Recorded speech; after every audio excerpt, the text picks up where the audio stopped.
I was looking for a photograph of my daughter blowing out birthday candles when I found the other woman. It was a Sunday afternoon, and I was sitting at our kitchen table in Spokane, Washington, scrolling back through our family's shared photo library on my laptop, looking for a picture from my daughter Emily's 10th birthday to put in a slideshow for her upcoming wedding. I scrolled past 15 years of Christmases and camping trips and school concerts. And then, mixed into the recent months, in among the photos of our grandchildren and our garden, I found a series of pictures that had been taken by my husband Glenn on his phone and had synced automatically into the library that he and I and both our children all shared. Glenn, I am quite sure, had forgotten that the library was shared. The photos were of Glenn, at restaurants I did not recognize, on a walking path I did not recognize, standing in front of a small house I had never seen, and in nearly every one of them there was a woman. A woman about my age. A woman I had never met in 29 years of marriage. My name is Carolyn Pierce. I am 53 years old. I have kept the books for a family-owned hardware store in Spokane for 26 years, which means I have spent my whole working life learning that numbers, patiently assembled, will tell you the truth long before any person will. I want to tell you what I did with that patience over the next 3 weeks, what I assumed those photographs meant, and what they actually turned out to mean, which was something I never could have guessed, and which was both better and, in a strange way, worse. Let me tell you about my marriage first, the way I understood it before that Sunday. Glenn and I have been married for 29 years. He is 56. He manages the parts department at a farm equipment dealership, and he has done it well and quietly for a long time.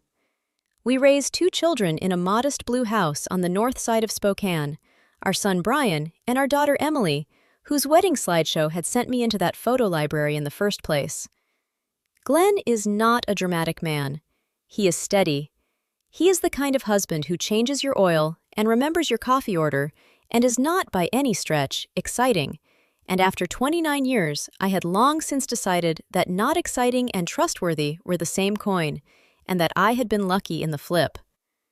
A few years ago, our daughter Emily had set up the shared photo library for the whole family. It was her idea, a single place where every photo any of us took would gather, so the grandchildren's pictures and the holiday pictures would not be scattered across 4 phones. We all joined it. We all more or less forgot the mechanics of it. Photos simply flowed in, from everyone's phone, automatically into the common pool. I want you to hold on to that because it is the hinge of everything. Glenn's phone had been quietly pouring its entire camera roll into a library that his wife and his 2 children could all open, anytime, on any device. And Glenn, a steady, not dramatic, not technical man of 56, had plainly, completely forgotten. So there I sat, on that Sunday, looking at my husband with a woman who was not me. I made myself look at all of them. There were perhaps 40 photographs, scattered across the previous several months. They were not dramatic. That was almost the worst part. There was nothing lurid in them, nothing that would make a tabloid. They were ordinary. Glenn and this woman at a small table in a cafe, 2 coffee cups between them. Glenn and this woman on a park path, mid-conversation. The woman alone, laughing, photographed clearly by someone who wanted to keep the picture. The small, unfamiliar house, photographed more than once, in different seasons, which told me these visits had been going on across a stretch of time. The woman was about my age, gray coming into her brown hair, like mine. An ordinary, kind, lined face. Not a glamorous younger woman. That was the detail my mind kept snagging on, sitting there at the table. If Glenn were having the kind of affair that a 56-year-old man is supposed to have, the woman in these photographs was not the woman from that story. But I did not let that observation soften anything yet. I had 40 photographs of my husband over months with a woman I had never been told existed. Whatever the explanation was, the central fact was already certain and already enormous.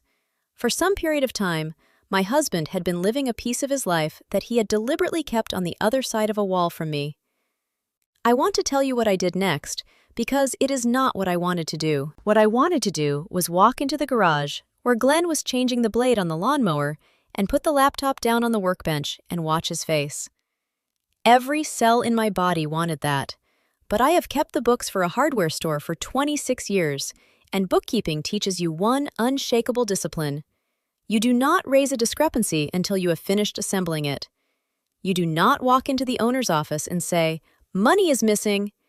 You walk in with the dates, the amounts, the pattern, the whole quiet documented picture, so that there is nothing left to argue and nothing left to explain away. An accusation can be talked down.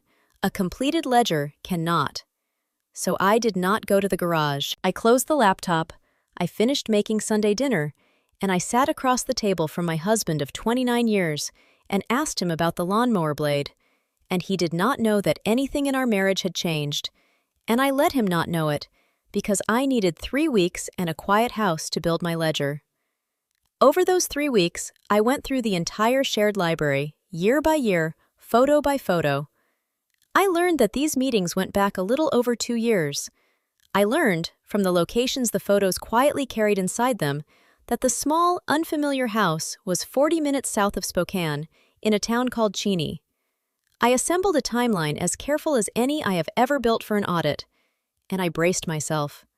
For 3 weeks, I lived inside the cold, sick certainty that I had assembled the documentation of my husband's 2-year affair, and that the only thing left to do was lay it on the table and watch my marriage end. I want to tell you what those 3 weeks were actually like, because I think people imagine a discovery like this as a single dramatic moment. And it is not. It is 3 weeks of being 2 people at once. There was the Carolyn who made Glenn's lunch every morning and asked about his day and slept beside him every night. And there was the other Carolyn who waited until the house was empty and then opened the laptop and added another row to a spreadsheet about her own husband's secret life. I cooked 21 dinners in those 3 weeks for a man I believed was betraying me. I have never been so tired in my life. Not sad tired. Tired the way you are tired when you are holding 2 heavy things in 2 hands and cannot set either of them down. I lost weight. Glenn noticed and asked, and I told him it was the wedding stress. Emily's wedding. So much to plan. And he believed me, and his believing me told me, with a small, cold click, exactly how easy it is for a person in this house to be lied to by the person across the table. I was learning the trick by using it. And I want to be honest about the worst hour of those 3 weeks. It was not finding the photos. It was a Tuesday night, about 2 weeks in, when Glenn reached over in bed and took my hand the way he has taken my hand for 29 years. An automatic married gesture, meaning nothing and meaning everything, and I lay there in the dark and let him hold it and did not pull away, because pulling away would have started the conversation before my ledger was finished. I have done a great many hard things in 53 years, lying still in the dark, holding the hand of a man I believed had betrayed me, because the bookkeeper in me needed 8 more days of evidence. That is the hardest thing I have ever made my own body do.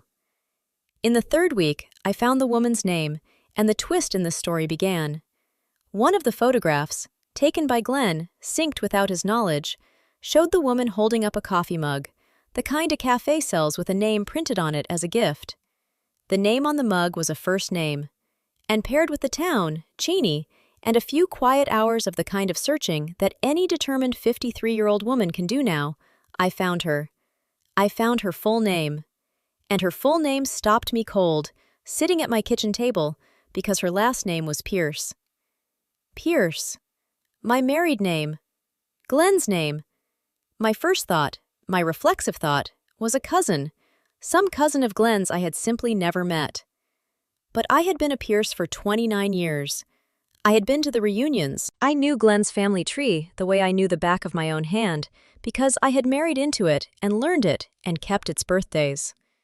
There was no cousin who fit, and the more I looked at this woman's face, really looked now, with her name in front of me, the more I saw something I had been refusing to see for 3 weeks.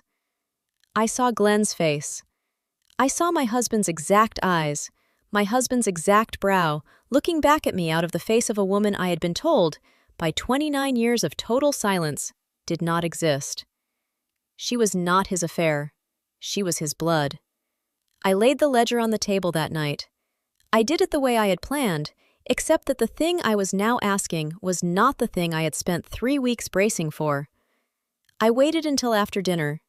I opened the laptop, and I turned it to face Glenn, with the photographs on the screen. The cafe, the path, the little house in Cheney, the woman. And I watched my husband's face fall through the floor, and I said, very quietly, "Glenn, I have been looking at these for 3 weeks. I spent most of that time believing you were having an affair. I want you to know that, because I want you to understand what your silence let me believe about you. But I found her name on Tuesday. Her last name is Pierce. So I am not going to ask you who she is. I already know she is your family. What I am going to ask you is this. Who is she to you, and how is it possible that I have been your wife for 29 years and have never once heard her name?" Glenn did not try to talk his way out of it. I will give him that, and it matters, and I will come back to it. He put his face in his hands, and he was quiet for a long time, and then my steady, undramatic husband of 29 years began, finally, to tell me about his sister. Her name is Diane. She is Glenn's older sister, by 4 years, and I had never heard of her because, when Glenn was 16 years old, his parents erased her. I am going to tell you this the way Glenn told me, because the shape of it matters. When Diane was 20 and Glenn was 16, Diane did something that the Pierce family of that time and that place decided was unforgivable. I want to be careful here, because the specific thing belongs to Diane, and when I came to know her, she asked me to hold it gently, and I will. It is enough to say that it was the kind of thing that, in a rigid family in the 1970s, got a daughter labeled a disgrace, a choice about her own life that her parents could not forgive and could not be seen by their church and their town to forgive. And Glenn's parents did what such families did. They did not argue with Diane. They removed her. They told her to go, and they told the rest of the family she was not to be spoken of, and they were thorough about it. Photographs came down. Her name left the house. Glenn, who was 16, was given to understand, without it ever quite being said as a sentence, that he now had no sister and that a good son would not ask. And Glenn, 16 years old, frightened, wanting his parents' love, which in that house was conditional and could clearly be withdrawn, Glenn obeyed. He let his sister become a silence. He told me he did not even fully decide to. It was more that the silence was the family's weather, and he simply lived in the weather, year after year, and the longer Diane went unmentioned, the more impossible she became to mention. By the time Glenn was a grown man, by the time he met me, Diane was not a secret he was actively keeping. She was a room in the house of himself that he had stopped going into so long ago he had half forgotten the door was there. When he built a new life with me, he simply built it without that room. It was easier. It was, he said, the only way he knew how to be. He told me one detail from that childhood that I have not been able to stop thinking about. He said that for the first year after Diane was sent away, he had kept one photograph of her, just one, a school picture, hidden inside a book in his room. Not because he was planning anything, just because 16-year-old Glenn could not quite make himself complete the erasure his parents demanded. And then one day, his mother found it. She did not shout. Glenn said that would have been easier. She simply took the photograph and looked at him and said, "I thought we understood each other," and left the room with it. And Glenn, 16, understood that the price of keeping his sister in his life, even as a single hidden picture in a book, was his mother's love. And he was a boy, and he could not pay that price, and so he stopped. He told me, "Carolyn, I did not lose my sister when my parents sent her away. I lost her the day my mother found that photo, and I decided not to fight for it. I was the one who finished it. That is the part I could never tell you. Not that I had a sister. That I had a sister and I let her go to keep my mother happy." I asked him the question that I had to ask, the one that was the actual wound. I said, "Glenn, your parents have been dead for over a decade. Diane found you 2 years ago. You have been seeing her, your own sister, for 2 years. Why, in 2 years, could you not tell me? Why did you let me find her like this? Why did you let me spend 3 weeks thinking you were unfaithful, rather than simply say the words, 'I have a sister'?" And what Glenn told me was the truth, and it was not flattering to him, and he knew it. He said that telling me about Diane now would not have been telling me one fact. It would have been confessing 29 years of a lie. It would have meant sitting across from his wife and admitting that for our entire marriage, through the births of our children, through every Pierce family conversation, through 29 years of me believing I knew exactly who he was and where he came from, he had let me believe his family was smaller and simpler and cleaner than it was. He had not been able to face that. He told me, and his voice broke on it, "Carolyn, I did not know how to hand you a sister and a confession in the same sentence. Every year I waited made the confession bigger. After 2 years of seeing her in secret, the lie was so big that getting caught started to feel safer than telling you. At least getting caught wasn't a thing I had to be brave enough to do." I have thought about that sentence more than any other from that night. My husband had arranged his own discovery in a way by forgetting about a shared photo library, because being caught was the only exit he was brave enough to use. I want to be honest about what I felt, sitting there, because it was two things at once, and they did not fit together comfortably. The first thing was relief, and it was huge, and it was physical.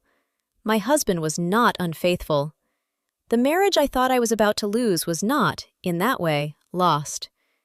3 weeks of cold dread drained out of me at that table and left me almost dizzy. But underneath the relief was the second thing, and the second thing did not drain away, and a year later it is the part I am still working on. Because Glenn had not betrayed our marriage with another woman.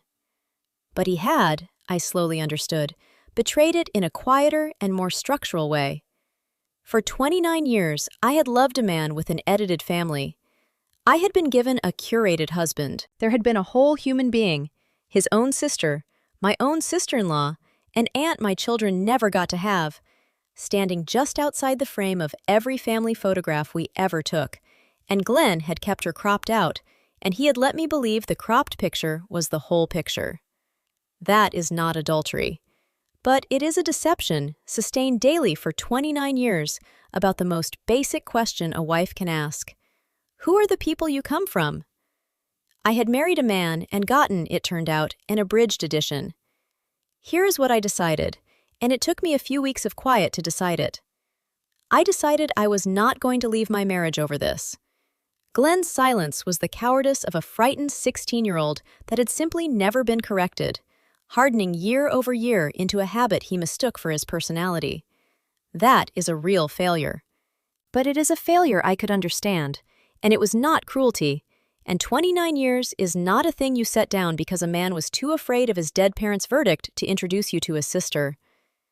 But I also decided that the silence was over that night, completely, and that I would be the one to make sure of it, because Glenn, left to himself, had proven across 2 years that he could not.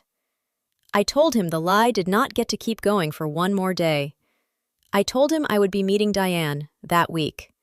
I told him that our children were going to be told they had an aunt and told the truth about why they had never known her, because they were adults and they had the right to their own family. And I told him the part that I think mattered most, that Diane was not going to be folded into our lives as a quiet, managed, half-acknowledged thing, another open secret, just a slightly larger one. She was going to come in through the front door, in the daylight, with her name said out loud. I drove to Cheney that Saturday, by myself. I had told Glenn I wanted to meet his sister without him in the room, and to his credit, he did not argue. Diane opened the door of the small house I had seen so many times in those photographs, and she knew immediately who I was, and the first thing she did was apologize to me. She apologized for being, as she put it, the thing that turned up in your photo library and frightened you. And then this woman, this sister-in-law I had been denied for 29 years, made me a cup of coffee, and we sat at her table, and we talked for 5 hours. Diane was not bitter. That astonished me, and it humbled me, and it told me most of what I needed to know about her. She had been cast out of her family at 20, had built an entire life without them, and had carried it for decades. And somewhere in there, she had decided that bitterness would only finish the job her parents had started. When she found Glenn 2 years ago, she told me, she had not been looking to detonate his life. She had only wanted, before she got too old, to sit across a table from her baby brother again. She had accepted his terms, the secrecy, the quiet meetings, the cropping, because half a brother in secret had seemed to her better than the nothing she had lived with for 40 years. She had been making the same arithmetic, I realized, that lonely people are always forced into, the painful math of accepting a piece of a person because the whole of them is not on offer. I told Diane at that table that the secrecy was finished. I told her she was my children's aunt and that they would know it, and that the next family Christmas would have her at the table with her name on a place card. Diane put down her coffee cup and cried, and I want to be clear that she did not cry the way you cry at sad news. She cried the way you cry when a sentence you have been serving for 40 years is, without warning, commuted. Before I left Cheney that day, Diane showed me something. She took me down a hallway in her small house, and on the wall there were photographs, and they were all of Glenn and of our children, and even a few of me. She had no way to have taken these herself. Glenn had been giving them to her, quietly, over the 2 years, the way you smuggle small things to a person you love, but are not brave enough to claim. There was a picture of Emily at her college graduation. There was a picture of Brian's children. There was, I realized with a strange lurch, a photograph of my own 50th birthday party. Diane had built, on the wall of a house 40 minutes from mine, a small shrine to a family she had been forbidden to belong to, assembled entirely out of the scraps her frightened brother could bring her in secret. I stood in that hallway and understood that Diane had been loving my children, her niece and nephew, from inside a hallway they did not know existed. And I made her a promise in that hallway, that the next photographs on this wall would be ones she took herself, at our table, in the daylight. A little over a year has passed now. Diane came to Emily's wedding, the wedding whose slideshow had started all of this. She is in our family photographs now, openly, in the daylight, and our grown children have an aunt, and they have absorbed her into their lives with the easy speed of a generation that never understood the shame their grandparents lived by in the first place. My son Brian simply calls her Aunt Diane, as if he always has. The cropping is over. Glenn and I are still married, and we are, I think, more honestly married than we were before that Sunday, though the road there was not short. He did the work. He had to sit with our children and tell them not just that they had an aunt, but why they had not known her, which meant telling them, out loud, about his own decades of cowardice. I watched him do that. It cost him a great deal, and watching it cost him was, strangely, the thing that let me trust him again. Because the man who had hidden Diane for 29 years could never have done that, and the man who could do it was a man worth staying married to. Glenn says now that the lie had been so heavy for so long that he had stopped feeling it as weight, the way you stop feeling a ring on your finger. He says being forced to set it down was the worst month of his life, and then, immediately after, the lightest. And Diane and I are simply close now, the sister-in-law I should have had for 29 years, I get to have for however many are left. It is late. It is not as much as we were owed. It is a great deal more than nothing. I want to leave you with the thing this taught me, because I think it is the real lesson and it is bigger than my own marriage. Shame does not stay where it starts. Glenn's parents made a decision, in the 1970s, to be ashamed of their daughter and to erase her. They are long dead. But the erasing did not die with them. It was handed down. A frightened 16-year-old boy inherited it and carried it, without ever quite choosing to, into his own adulthood, into his marriage, into the next generation, until his own children had been quietly robbed of an aunt by a verdict their grandparents had passed before those children were even born. That is what family shame does. It is not a moment. It is a relay. Someone is always holding the closet door shut, and very often that someone never decided to. They just never decided to let go, and a door held shut long enough stops feeling like an act and starts feeling like a wall. So if there is a person who has been erased from your family, an aunt no one explains, a cousin in the old stories who simply stopped appearing, a name that makes the room go quiet, I want you to consider that you might be the one currently holding that door. Not because you cast anyone out. You may have inherited the door fully shut, but it is your hand on it now. And the people behind those doors are real, and they are getting older, and a great many of them are not bitter. A great many of them are just waiting, doing the lonely arithmetic, ready to settle for a peace. You can open it. It is almost never too late to open it. It was not too late for Diane, and she had been waiting 40 years. If this story landed for you, drop the word library in the comments below. I read them. It tells me which stories are worth telling next. Subscribe for new stories, real patterns, full narratives, the long game. 2 small pieces of wisdom from this one before I go. First, when you uncover something that looks like the worst, do not lay down your accusation until you have assembled the whole ledger. I spent 3 weeks certain I had documented an affair. I had documented something else entirely. If I had walked into that garage on the first Sunday with my certainty instead of my patience, I would have aimed 29 years of marriage at the wrong target and possibly destroyed it over a thing that was never true. The patience was not weakness. The patience was what let me hit the right thing when the time came. Second, look honestly at the silences in your own family. Every family has a name that quiets the room. A person who was edited out before you were old enough to ask. Find out who is holding that door, and be willing to discover that it is you. Then open it. The cost of opening it is one hard, embarrassing conversation. The cost of leaving it shut is a person, a real living person, running out of years on the other side, waiting for a knock that everyone keeps deciding can wait until later. It cannot always wait until later. Open the door while it still opens. I'll see you next time.